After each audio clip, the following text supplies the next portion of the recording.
prisonnier est une mesure de détention dans laquelle un détenu est séparé de manière stricte des autres prisonniers.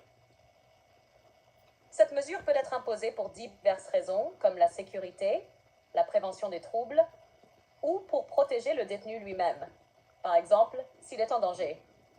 Toutefois, l'isolement soulève des enjeux juridiques importants, notamment en ce qui concerne les droits humains et la dignité des détenus. Voici les principaux enjeux juridiques liés à l'isolement des prisonniers. 1. La durée et les conditions de l'isolement. L'isolement prolongé peut être perçu comme une forme de traitement cruel et inhumain. Des études ont montré que l'isolement prolongé peut avoir des effets négatifs graves sur la santé mentale des détenus, comme l'anxiété, la dépression, voire des troubles psychotiques. Cela soulève des questions sur la proportionnalité de cette mesure et sur son respect des droits fondamentaux. 2. Le droit à un traitement humain et à la dignité.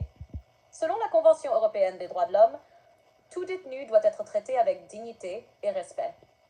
L'isolement prolongé, surtout sans motif valable ou sans surveillance médicale appropriée, peut constituer une violation de ces droits.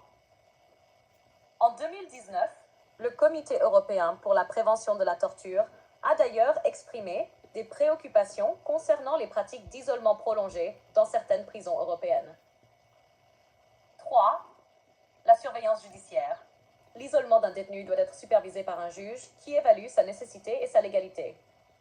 En France, la loi impose qu'un détenu ne puisse pas être isolé plus de 45 jours sans l'autorisation du juge d'application des peines.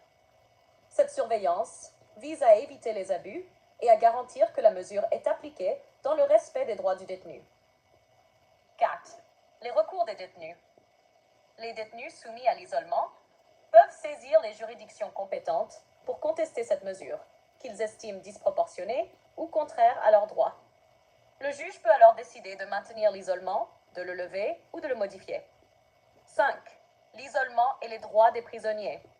L'isolement peut également entraver les droits des détenus à l'éducation, au travail, aux loisirs et à la réinsertion, ce qui soulève des questions sur la réhabilitation des prisonniers.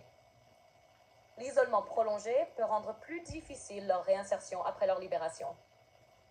En résumé, l'isolement des prisonniers représente un enjeu juridique complexe, car il doit être appliqué dans le respect des droits fondamentaux des individus, tout en tenant compte des nécessités de sécurité et de gestion des prisons.